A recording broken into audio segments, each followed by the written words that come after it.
Hello नमस्कार दोस्तों। तो आज हम जो गणित की प्रश्नमाला नंबर 3 है 10th क्लास की, तो उस दो चर वाले रैखिक समीकरण युग्म, तो उसके बारे में आज हम कुछ नया सीखने वाले हैं।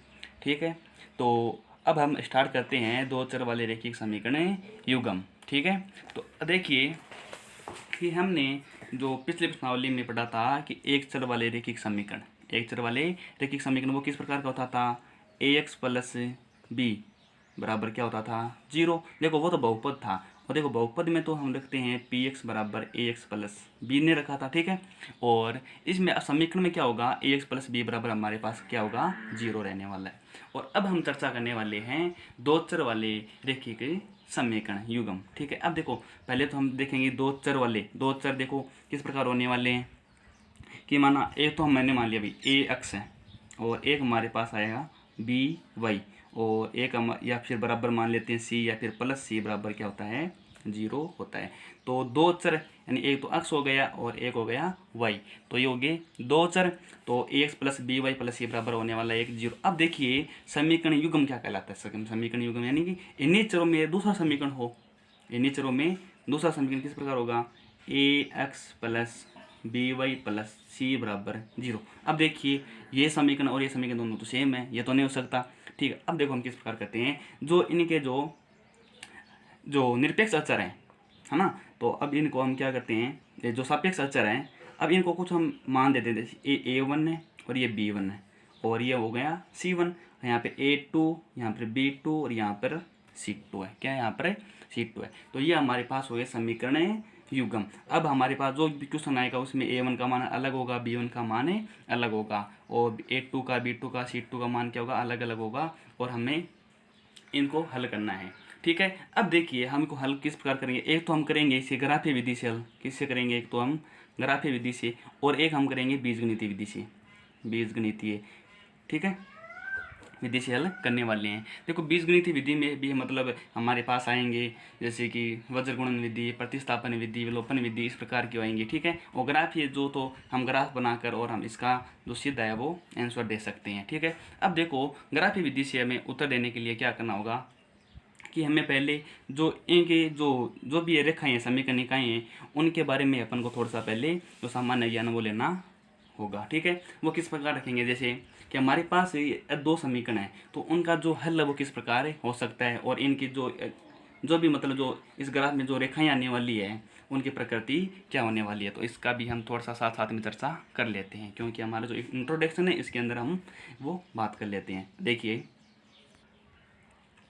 अब देखिए कि अब हमारे पास ये दो समीकरण है, हमारे पास क्या है, दो समीकरण निकाय है, और अब हम देखो अब इन दोनों जो रेखाओं की प्रकृति किस प्रकार हो सकती है। एक तो देखो यदि हम इसको हल करें ग्राफ में, एक तो हमारे पास ग्राफ में यदि कोई भी मतलब यदि दो समीकरण खींचे, एक तो मतलब इसका ग्राफ इस पर मतलब एक रेखा इस प्रकार आए और एक रेखा मतलब इस प्रकार आए, तो यहाँ पर ये क्या करती है, प्रतिच्छेद करती है। क्या करती है, ये प्रतिच्छेद करती है। तो हम इन जो रेखाओं की जो प्रकृति है, एक तो होने वाली है प्रतिच्छेदी रेखा, कौन सी रेखाएं, प्रतिच्छेदी रेखा। अब देखो प्रतिच्छेदी रेखा होंगी तो क्या होगा, इसका एक हल होगा, क्या होगा, क्योंकि ये एक बिंदु पर प्रतिच्छेद करिए तो इसका क्या होगा, एक हल होने वाला मतलब है कि अद्वितीय हल, इसे हम बोलते हैं अद्वितीय हल। अब हम इसको सारणी बनाकर भी हम जो इसको सीखने वाले हैं। ठीक है, देखिए और एक जैसे कोई भी हमारे पास ये ग्राफ है, और इन रेखाओं दोनों रेखाओं की प्रकृति किस प्रकार हो सकती है, इन दोनों रेखाओं की प्रकृति देखो, एक तो मतलब रेखा ये रेखा इस प्रकार जाए,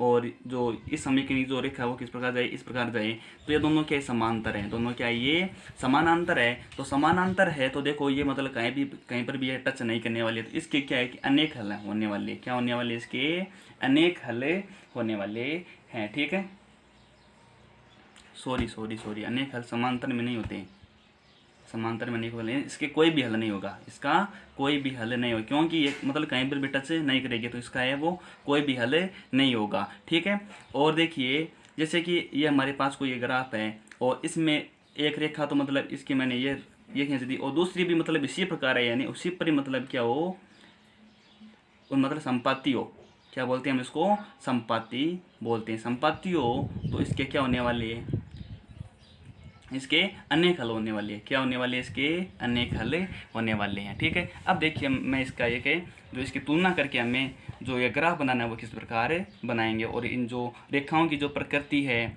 और जो प्रकृति और इनका जो हल है वो हम किस प्रकार ज्ञात करेंगे। देखिए हम एक सारणी बनाते हैं। देखिए हम इसको एकदम सरल तरीके से समझ लेते हैं। कैसे होगा कि अनुपातों की तुलना करनी है। हमारे पास ये दो रेखा युग्म है, ठीक है, दो समीकरण युग्म है, ठीक है, और हमें इनके जो अनुपात है उनके यदि हम तुलना करें। देखिए पहला समीकरण का जो A1 है और अनुपात हम रखें 8:2, क्या है? 8:2 है। ठीक है, इस प्रकार हमें क्या करना है, इसकी तुलना करनी है। तो हम यदि A1/8:2 और B1/B2 और B1/B2 और ये दोनों आपस में क्या हो? बराबर नहीं हो। क्या हो? बराबर नहीं हो। अब देखिए यदि ये आपस में बराबर नहीं है तो C1 जो C2 का जो अनुपात लेंगे वो मतलब पिछला बात है वो भी इसके बराबर है नहीं होने वाला। ठीक है, तो हमें अब देखो कह देते अब बराबर नहीं है, तो बराबर नहीं है तो वो क्या करेगी? प्रतिच्छेद करेगी। वो क्या करने वाली है? प्रतिच्छेद करने वाली है। तो रेखा की जो प्रकृति होने वाली है वो क्या होगी? प्रतिच्छेदी। क्या होने वाली है? प्रतिच्छेदी। अब हम आगे जो क्वेश्चन करेंगे उससे हमें पता चल जाएगी, जो 3.2 में है वो। ठीक है, और इनकी जो प्रकृति है, प्रकृति तो हम लिख दी प्रतिच्छेदी, और हल देखिए अब जो प्रतिच्छेद करती है तो इसका क्या होता है? एक हल होता है। क्या होता है? एक हल, या फिर हम बोलते हैं इसको अद्वितीय, यानी कि इसके अलावा कोई भी हल नहीं है। इसके अलावा कोई भी हल नहीं है। ठीक है, और अब देखिए यदि अब ये हमने रख दिया, अब हम तुलना करें कि A1/8:2 और B1/B2, ठीक है, और C1/C2, यदि ये तीनों बराबर हो, यदि ये तीनों क्या हो? बराबर हो, तो ये तीनों बराबर होंगे तो ये क्या होगी? संपाती होगी। क्यों? कि सभी मान बराबर है तो एक दूसरे के ऊपर जो है अतिव्यापित होने वाली है। मतलब ये क्या होने वाली है? संपाती होगी। तो प्रकृति क्या होने वाली है इसकी? संपाती। क्या होने वाली है? संपाती। अब देखो संपाती है तो देखो इसके क्या है? अनेक हल है। प्रत्येक बिंदु, ये बिंदु यहाँ पर भी हो सकता है, यहाँ पर, मतलब इसके क्या है? अनेक हल है। क्या है? इसके अनेक हल है। अब देखो अनेक हल है, देखो इसका भी एक हल हमें प्राप्त हुआ, इसका भी हमें एक हल प्राप्त हुआ। जिन जिन जो मतलब है अनुपात की तुलना करने पर हमें हल प्राप्त होते हैं तो हम उनको बोलते हैं संगत हल। क्या बोलते हैं हम? संगत हल बोलते हैं। तब तो इसका जो मान है वो क्या है? संगत है या फिर असंगत है। ठीक है ना। तो अब देखिए हम एक और बच गए, वो क्या है कि यदि A1/8:2 और B1/B2 ये दोनों यदि बराबर हो और इन दोनों के बराबर ये C1/C2 नहीं हो, इन दोनों के बराबर ये C1/C2 नहीं हो, तो क्या होगा? हमारे पास जो रेखाएं आएगी उनकी प्रकृति क्या होने वाली है? समानांतर होने वाली। क्या होने वाली है? समांतर। क्या होती है? समांतर होती है। क्या होती है? समांतर होती है। ठीक है, अब समांतर होती है तो हमारे पास क्या है? कोई भी मतलब बिंदु प्राप्त नहीं हो रहा तो हम कहेंगे इसके क्या है? कोई हल नहीं है। इसके पास कोई हल नहीं है। कोई हल नहीं है। तो हम ये मान क्या होगा? असंगत होने का। क्या होगा? असंगत होगा। तो हल की प्रकृति किस प्रकार? दो प्रकार की होती है, तो संगत हल होती है और एक असंगत है। ठीक है, तो इसको हम दो भागों में बांट दिया, तो संगत और एक असंगत है। ठीक है, संगत तो क्या है? एक हल होता है वो भी संगत होगा, और अनेक हल होता है वो भी क्या होने वाला है? संगत होने वाला है। ठीक है, तो ये आपको समझ में आ गया होगा। ये जो 3.2 उसमें हमें ये काम में आने वाली है। तो अब हम चर्चा करें। अब देखो एक बात मैं आपको और बताता हूँ। देखो हमने जो पिछली प्रश्नावली में बहुपद बढ़ा था उसमें px यानी कोई बहुपद, ठीक है, मतलब वो है ax प्लस b है, इस प्रकार मैंने रखा था। देखो बहुपद कहते होते हैं शून्यंक। क्या होते हैं? शून्यंक। और जो समीकरण होता है ax प्लस बी बराबर 0, इसके होते हैं मूल। क्या होते हैं? मूल। तो अब हम जो भी प्रश्नावली आगे प्रश्नावली आएगी उसमें हम ज्ञात करने वाले हैं, मूल ज्ञात करेंगे। जैसे कि x बराबर क्या आने वाला है? x बराबर क्या आएगा? माइनस का b/a। देखो वहाँ पर तो, यहाँ पर तो ये क्या था? शून्य था, और यहाँ पर ये क्या है? इसके मूल है। क्या है? इसके मूल है। ठीक है, तो अब हम 3.1 के बारे में चर्चा करने वाले हैं। अब देखिए हमारे पास क्वेश्चन है 3.1 में कि अब देखो ये कि आफ्ताब अपनी पुत्री से कहता है कि 7 वर्ष पूर्व मैं तुमसे 7 गुनी आयु का था। कितने वर्ष पहले? 7 वर्ष पहले। ठीक है, और अब से मतलब वर्तमान से 3 वर्ष बाद मैं तुमसे केवल 3 गुनी आयु का रह जाऊंगा, यानी कि अब से मैं तुमसे 3 गुनी आयु का रह जाऊंगा। तो इस स्थिति में बीजगणितीय एवं यानी इस स्थिति को अपन को बीजगणितीय एवं ग्राफीय रूपों में व्यक्त करना है। देखिए पहले हमें उनकी जो वर्तमान आयु है वो हम मान लेंगे, ठीक है। और अब देखो एक दो कंडीशन है, तो 7 वर्ष पहले और एक 3 वर्ष बाद, दो स्थिति है, दोनों स्थितियों को हम किस प्रकार लिखते हैं वो अब देखिए। तो मैं पहले लिख लेता हूँ, जैसे कि माना कि आफताब की आयु, माना कि आफताब की वर्तमान आयु, आफताब की वर्तमान आयु मैंने मान ली क्या है, कोई x वर्ष है, क्या है, x वर्ष है। और उसकी पुत्री की आयु, किसकी, पुत्री की आयु मैंने मान ली क्या है, y वर्ष है, क्या है, y वर्ष है। अब देखिए पहले स्थिति में बताया गया है कि 7 वर्ष पूर्व मैं तुमसे 7 गुनी आयु का था, तो हम पहले ये कंडीशन फॉलो करते हैं। देखिए 7 वर्ष पूर्व मैं यानी आफताब तुमसे यानी अपनी पुत्री से कहता है 7 गुनी आयु का था। तो देखिए इसको हम बीजगणित रूपी किस प्रकार रखते हैं कि देखिए 7 वर्ष पूर्व आफताब की आयु कितनी होने वाली, अब x है तो 7 वर्ष पहले कितनी थी, x माइनस 7 वर्ष थी। और इसकी पुत्री की आयु क्या थी, y माइनस 7 वर्ष, वो मेरे मतलब 7 वर्ष पूरे दोनों की तो है, तो ये भी क्या है, y माइनस 7 वर्ष थी, ठीक है। अब देखिए तो हम देखो इसको बीजगणित रूप में किस प्रकार रखते हैं। उसने कहा था कि 7 वर्ष पूर्व में तुमसे 7 गुनी आयु का था, तो 7 वर्ष पूर्व में तुमसे 7 गुनी आयु का था, तो 7 वर्ष पूर्व आफताब कितनी आयु का था, कंडीशन पहली है x माइनस जो 7 है, वो जो आफताब की आयु है वो 7 वर्ष पूर्व उसकी पुत्री की आयु से 7 गुनी थी, कितनी गुनी थी, 7 गुनी थी। अब देखो ये आयु 7 गुनी थी, तो हम करेंगे इसको 7 गुना करेंगे, तो ये गुनी 7 आयु है, मतलब ये 7 गुनी है, इसकी आयु आफताब की आयु वो कितनी है, 7 गुनी कर दिया हमने। तो अब देखो इसको हम क्या कर लेते हैं, हल कर लेते हैं। देखिए कितना होगा, x माइनस 7 बराबर, इसको अंदर गुणा करें तो 7y माइनस कितना होने वाला है, 49। देखिए x इसको अंदर लेके आए, x माइनस 7y, और इसको हम यदि हल करें तो माइनस 7 और यहाँ पे कितने वाले, इसको इधर लेके आए तो माइनस 7 और प्लस का 49 बराबर कितना होगा, 0, ठीक है। और x माइनस 7y इसको अपन हल करेंगे तो कितना आने वाला है, प्लस का 42 और बराबर आएगा 0, ठीक है। इसी प्रकार आप देखिए हम 3 वर्ष बाद, ठीक है, तो 3 वर्ष बाद हम इसी प्रकार लिखेंगे, 3 वर्ष बाद आफताब की आयु x प्लस 3, पुत्री की आयु y प्लस 3, ठीक है। अब हमें बोल रहा है कि 3 वर्ष कि अब से वर्तमान से 3 वर्ष बाद मैं तुमसे केवल 3 गुनी आयु का रह जाऊंगा। वो देखिए किस प्रकार रहने वाला है कि अब देखिए इसको किस प्रकार 3 वर्ष बाद, यानी अब x है तो 3 वर्ष बाद कितनी होगी, x प्लस 3 होगा, उसकी पुत्री भी कितनी होगी, y प्लस 3 है। तो आफताब की आयु है वो क्या बोल रहा है कि मैं अब से तुमसे 3 वर्ष बाद, यानी 3 वर्ष बाद कितनी है, x प्लस 3 है, कि तुमसे यानी अपनी पुत्री से बोलता है कि मैं तुमसे कितना गुना रह जाऊंगा, 3 गुना रह जाऊंगा। तो अब देखो इसको हल करते हैं, x प्लस 3 बराबर 3y प्लस 9, और इसको हम यदि हल करें x माइनस 3y और इसको उधर लेके आए तो कितना बचेगा, माइनस का, ये प्लस का 3 और माइनस का 9 बराबर 0। तो x माइनस 3y इसको हम यदि हल करें तो कितना बचेगा, माइनस का 6 बराबर 0। ये दो समीकरण हमारे पास आ गई। अब देखो हम इनको ग्राफीय निरूपण से हल करना है, किस प्रकार से, ग्राफीय निरूपण से। यदि बीजगणित से तो हम 3.2 में करने वाले हैं, ठीक है। तो अब हम ग्राफीय निरूपण से हल करेंगे। तो अब हम करने वाले हैं ग्राफीय निरूपण है। तो ये तो समीकरण नंबर 2 थी, उससे पहले वाली कितनी थी, 1 है। तो अब हम समीकरण 1 से हल करेंगे, समीकरण 1 से। वो देखिए किस प्रकार करने वाले हैं। तो समीकरण नंबर 1 है x माइनस 7y प्लस 42 बराबर कितना था, 0 था। अब देखिए हम इसको हल करते हैं। अब देखो या तो हम y का मान निकाले या फिर हम x का मान निकाले, किसी एक का मान, एक चर का मान निकाले। मैंने x का मान निकाल लिया, x बराबर इधर ये जाएगा 7y और ये होने वाला है माइनस का 42, कितना होने वाला, माइनस का 42। अब देखिए यहाँ पर ये तो स्वतंत्र चर और ये यहाँ पर परतंत्र चर है। तो अब देखिए हम ये कंडीशन रखते हैं यहाँ पे, तो यदि मैं y का मान कुछ भी रखूँ और मेरे पास इसका मान आने वाला है, x का मान आने वाला है। मैंने रख दिया कि जब y बराबर है, मैंने रख दिया y बराबर, देखिए 6 रख दिया मैंने, कितना रख दिया, 6, y बराबर 6, तो तब क्या होने वाला है, y बराबर 6, यदि हम यहाँ पर 6 तो 42 माइनस 42 कितना होता है, 0। तो x बराबर क्या आने वाला है, 0 आने वाला है, ठीक है। तो ये तो सरल सा ही आप मतलब करके देख सकते हैं, ठीक है। तो अब यदि मैं यहाँ पर मान रखूँ माइनस में मैं रख देता हूँ, जैसे कि कोई भी मैंने मान रख दिया, मान लीजिए y बराबर मैंने रख दिया,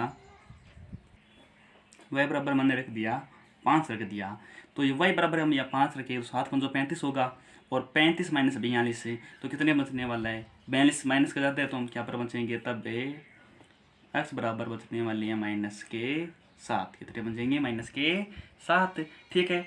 और देखिए एक मान, चलो ठीक, दो मान बहुत है, दो मान क्या है, बहुत है। ठीक है। इसी प्रकार से हम समीकरण नंबर 2 से हल करते हैं, समीकरण नंबर 2 से। ठीक है। वो देखो किस प्रकार करेंगे। समीकरण नंबर 2 क्या थी कि x माइनस 3y माइनस 6 बराबर कितना था, 0 था। x माइनस 3y माइनस 6 बराबर 0। तो इसको हम हल किस प्रकार करेंगे, यहाँ पर भी हम x का मान निकाल लेते हैं। वो कैसे होगा, तो ये भी 3y प्लस का होने वाला है, और माइनस का इधर जाएगा, वो भी क्या होने वाला है, प्लस का 6। तो अब देखिए हम y क्या स्वतंत्र और x क्या प्रतंत्र है, हम y का मान अपने अनुसार रखेंगे। मैंने मान लिया कि y बराबर क्या है, y बराबर मैंने रख दिया जैसे कि 2 रख दिया, या फिर माइनस का 2 रख दिया, y बराबर है माइनस का 2 रख दिया, तब क्या आने वाला है, x बराबर है माइनस का 2 के माइनस 6 होगा, -6 प्लस 6 कितने होने वाला है, 0 होने वाला है। मैंने रख दिया y बराबर माइनस का 4 रख दिया, y बराबर माइनस का 4 रख दिया, या फिर चलो ठीक है माइनस का 3 रख दिया, कितना रख दिया, माइनस का 3। तब क्या होने वाला है, माइनस का 3 को इससे गुणा करेंगे तो क्या होगा, माइनस का 9 और प्लस का 6, तो माइनस का 9 में से प्लस का 6 घटाने पर कितना बचेगा, x बराबर -3। कितना बचेगा, -3। अब देखो हम इसको इस प्रकार रख देते हैं, जैसे ये दो खाना बना लेते हैं, और यहाँ पे मैंने रख दिया x और यहाँ पर रख दिया y। तो मैंने y का मान 6 रखा, तब तो x का मान मेरे पास आया 0। y का मान मैंने 5 रखा, तब x का मान आया मेरे पास -7। इसी में देख लीजिए अब किस प्रकार करेंगे। देखिए यहाँ पर x और y का मान मैंने -2 रखा, तब भाई मेरे x बराबर कितना आया था, 0। y बराबर -3 रखा, तब मेरे पास आया था -3। कितना आया था, -3। ठीक है। तो अब देखो इस प्रकार रखने से क्या है कि हम जब वो ग्राफ बनाएंगे तो हमें थोड़ी सी वो क्या है, मतलब दिक्कत नहीं आने वाली है। ठीक है। तो देखिए अब हम ग्राफ बनाते हैं। तो देखिए हमने जो ग्राफ का एक जो नक्शा तैयार कर लिया है। अब देखिए हम पहले समीकरण से देखते हैं कि x बराबर हमको 0 लेना है और y बराबर हमको 6 लेना है। यदि x बराबर 0 यहाँ पर ही है, तो y बराबर 6 कहाँ पर है, y बराबर 6 यहाँ पर है, y बराबर 6। तो ये बिंदु यहाँ पे आने वाला। ठीक है। हम इसको यहाँ पर पॉइंट कर देते हैं। अब है x बराबर -7 तो y बराबर 5, x बराबर -7 यहाँ पर है, x बराबर -7 यहाँ पर है, y बराबर 5 यहाँ पर है। तो देखिए इसको यदि हम यहाँ से ये से मिलाएं तो ये किस प्रकार आने वाला है, इस प्रकार से आने वाला है। मतलब जो हम ग्राफ रखेंगे उसमें तो हमको पता चल जाएगा। तो हम यहाँ पर एक पॉइंट करना है। अब देखिए अब हम इन दोनों बिंदुओं को मिला देते हैं। ठीक है। तो ये इस प्रकार की एक रेखा हमारे पास आ गई। तो इस रेखा पर हम उस समीकरण अब वो हम रख देते हैं। वो किस प्रकार रखेंगे, x माइनस 7y प्लस 42 बराबर 0। ठीक है। अब देखिए तो ये एक रेखा है, और इस जो समीकरण है उस समीकरण एक जो रेखा बनी हमारे ग्राफ में तो उसको दर्शा दिए। अब इससे देखिए कि x बराबर तो 0 है और y बराबर -2, x बराबर 0 है, y बराबर -2 यहाँ पर, y बराबर -2 यहाँ पर है। तो हम इसको इसे मिला या ना मिलाए तो वो एक ही बात है। ठीक है। -2 हमारे पॉइंट ये ध्यान में रखना है। फिर x बराबर -3 है, y बराबर भी कितना है, -3। x बराबर -3 है और y बराबर भी कितना है, -3 है। तो x बराबर -3 कहाँ पे आने वाला है, x बराबर -3 यहाँ पर आने वाला है, y बराबर -3 यहाँ पर आने वाला है। तो देखो इस दोनों को हम यहाँ पर मिलाएं तो लगभग ये यहाँ पर मिलने वाला है। ठीक है। तो अब देखिए अब इन दोनों को हम एक पॉइंट ये और एक पॉइंट ये, तो हम दोनों को मिला देते हैं। ये मतलब इस प्रकार से ये रेखाएं जाने वाली है, मतलब ये पॉइंट इसी पर है। ठीक है ना, ये आपको थोड़ा सा एडजस्ट कर लेना है। ठीक है। तो इस समीकरण का भी हम यहाँ पर जो है ये समीकरण है वो रख देते हैं, x माइनस 3y माइनस 6 बराबर 0। तो ये हो गया हमारा ग्राफ ये निरूपण। ठीक है। और यदि हम इसको थोड़ा सा लिखना चाहिए तो हम पैमाना लिख देते हैं। क्या रख देते हैं, पैमाना। वो किस प्रकार रखेंगे कि अब देखिए एक्स अक्ष पर देखो ये मतलब इसको खाना बोलते हैं, क्या बोलते हैं, खाना बोलते हैं, ठीक है। तो प्रत्येक खाने में अंतर कितने का, एक का है। तो अक्ष अक्ष पर अक्ष अक्ष तथा दोनों पर एक एक का ही अंतर है, ठीक है ना। अक्ष अक्ष तथा वाई अक्ष पर एक बड़ा खाना कितना है, बराबर एक इकाई है, कितना है, एक इकाई है, ठीक है। तो हम इस प्रकार रख देते हैं और हम अब अगला क्वेश्चन करते हैं। आपको इस प्रकार ये प्रोग्रेस है, वो प्रोसेस है, वो करनी है, ठीक है। तो ये जो क्वेश्चन है हमारी परीक्षा में लगभग शायद 6 नंबर का आता है, कितना नंबर का आता है, 6 नंबर का आता है, ठीक है। अब हम अगला क्वेश्चन करते हैं। अगले क्वेश्चन में बताया गया है कि क्रिकेट टीम के एक कोच ने 3900 रुपये में 3 बल्ले तथा 6 गेंद खरीदी, कितनी, 3 बल्ले और 6 गेंद खरीदी। बाद में उसने एक और बल्ला तथा उसी प्रकार की 3 गेंदें खरीदी, ठीक है ना। एक बल्ला और 3 गेंद खरीदी, ठीक है। कितना रुपए में, 1300 रुपये में खरीदी। इस स्थिति को बीजगणित तथा ग्राफ ज्यामिति या फिर ग्राफीय रूपों में व्यक्त कीजिए, ठीक। उसी प्रकार हम इसको करने वाले हैं। देखिए किस प्रकार होगा। पहले आप एक छोटी सी बात है वो ध्यान में रखिए, वो किस प्रकार देखिए।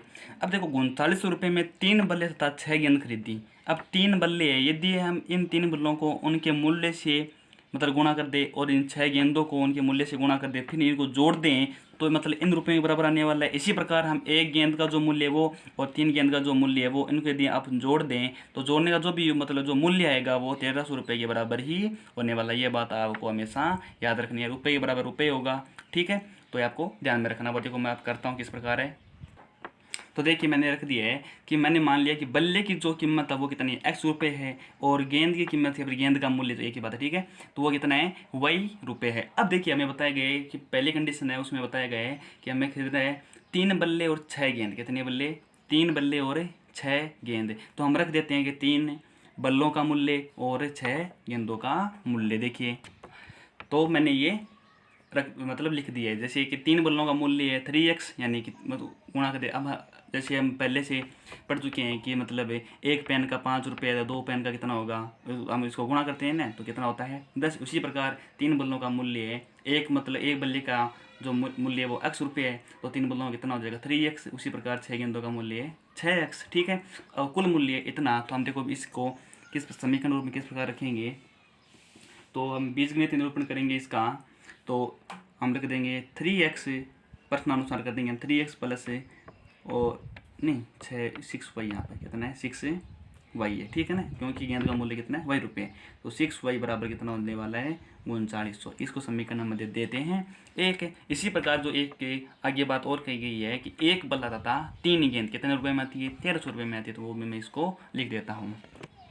तो मैंने ये लिख दिया है कि एक बल्ले का मूल्य तो कितना x रुपये है, वो तो है ही, ठीक है।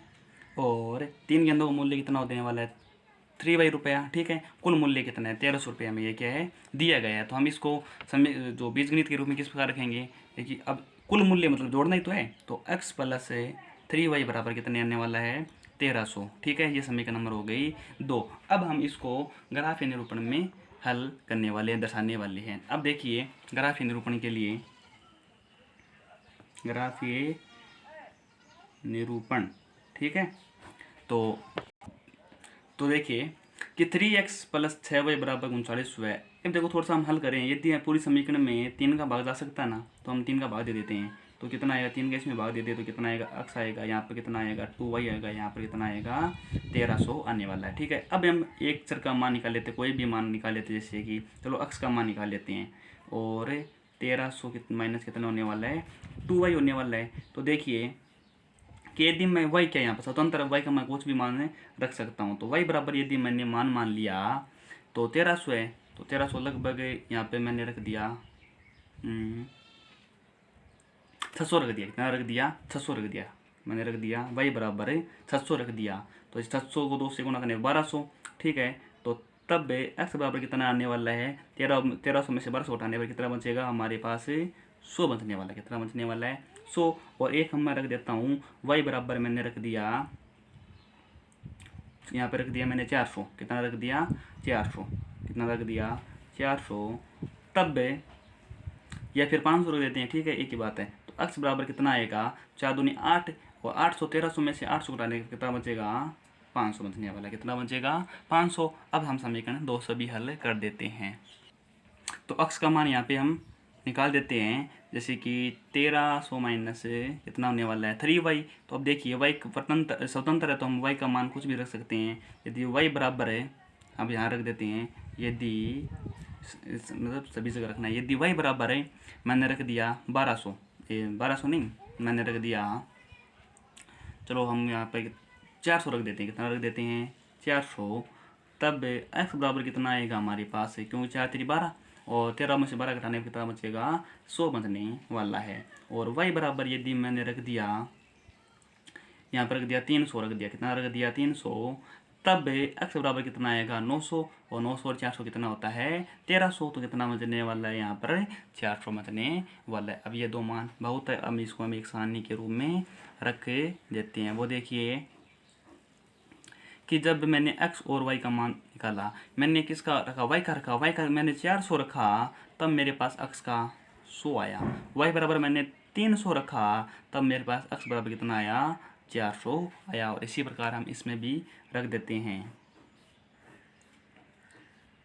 कि मैंने x और y जब मैंने y का मान 700 रखा तो मेरे पास 100 आया। कितना आया 100। और y बराबर मैंने 400 रखा तो मेरे पास मान आया x का 500। और अब हम इसको ग्राफ के निरूपण में हल मतलब दर्शा देते हैं। तो मैंने ये ग्राफ है वो मतलब दर्शा दिया है। देखिए किस प्रकार है। अब देखिए x का मान 100 मतलब 400 है, 400 है, 300 है, 500 है, 400 मतलब है हम 100 का अंतर ले सकते हैं। ठीक है, तो मैंने इसके अंदर जो प्रत्येक खंड है वो एक 100 इकाई का बना दिया, 100 200 300 400 500। ठीक है, यहाँ पर भी 100 200 300 400 500 700 इस प्रकार है मैंने बना दिया। ठीक है, अब देखिए कि यदि हम पहले समीकरण से ले, यदि x का मान 100 और y का मान कितना है 700, x का मान 100 और y का मान कितना है 700, तो ये हमारे पास हम यहाँ पर इसको टिक कर देंगे। ठीक है, फिर हमारे पास x का मान 500 और y का मान कितना है 400, x का मान 500 और y का मान 400। देखिए लगभग यहाँ पर आ रहा ना, या ये यहाँ से आ रहा है। ठीक है, तो अब देखो हम इन दोनों को मिला देते हैं। वो देखो किस प्रकार है, मैंने इसको मिला दिया और इस पर मैं जो भी समीकरण है वो रख देता हूँ। वो समीकरण है हमारे पास 3x प्लस 6y बराबर 3900। कितना है 3900। तो एक रेखा तो ये आ गई। अब देखो ये हम किस प्रकार करेंगे, x बराबर 100 और y बराबर कितना है 400, x बराबर 100 और y बराबर कितना है 400, ये हमारे पास यहाँ पर लगभग। ठीक है, और इसके बाद x बराबर कितना है 400, y बराबर है 300, x बराबर तो है 400, y बराबर 300 लगभग। देखिए यहाँ पर सी है, ये यहाँ पर है। ठीक है, तो देखिए हम इसको करेंगे तो ये इस प्रकार आने वाली है रेखा, किस प्रकार आने वाली है। ये देखो ये आगे जाके क्या हो जाएगी प्रतिच्छेद कर जाएगी। ठीक है, क्यों, क्योंकि मतलब ये यहाँ से तो क्या थोड़ी सी चौड़ी और यहाँ से क्या है थोड़ी सी संकड़ी है। ठीक है, तो ये आगे जाके मिल जाएगी। तो ये आपका जो ग्राफ है एकदम सही होने वाला है। ठीक है, मतलब ई एक्स अक्ष पर ये क्या है काटने वाली है। तो यहाँ पर भी हम जो समीकरण है वो रख देते हैं। वो क्या है x प्लस 3y बराबर कितना है 1300। तो हम इस प्रकार इसको हल कर देते हैं। ठीक है, तो अब एक अगला क्वेश्चन है वो भी हम हल करेंगे। अगला क्वेश्चन है कि 2 केजी सेब और 1 केजी अंगूर का मूल्य किसी दिन 160 रुपये था। यानी कि 2 केजी सेब और 1 केजी अंगूर का मूल्य देखो ये रुपये के बराबर यानी रुपयों में है, तो हम सेब का रुपये मान लेंगे और अंगूर का रुपये मान लेंगे। उन रुपये को हम इनसे गुणा कर देंगे, वो जोड़ देंगे तो जोड़ है वो इनके बराबर आ जाएगा। इसी प्रकार देखिए 1 महीने बाद हम लिखेंगे 1 महीने बाद 4 किलो सेब और 2 किलो कितना है अंगूर है, तो इनका रुपये कितना है 300 रुपये है। तो आप देखो हमने जो माना था रुपये x और y, इसको x से गुणा कर देंगे, इसको y से गुणा कर देंगे, हम दोनों को जोड़ देंगे क्योंकि ये भी रुपये होने वाले, तो रुपये क्या होते हैं आपस में बराबर होते हैं। और इस स्थिति को बीजगणित तथा ज्यामितीय रूपों में व्यक्ति, यह भी एक सरल सा सवाल है। देखिए किस प्रकार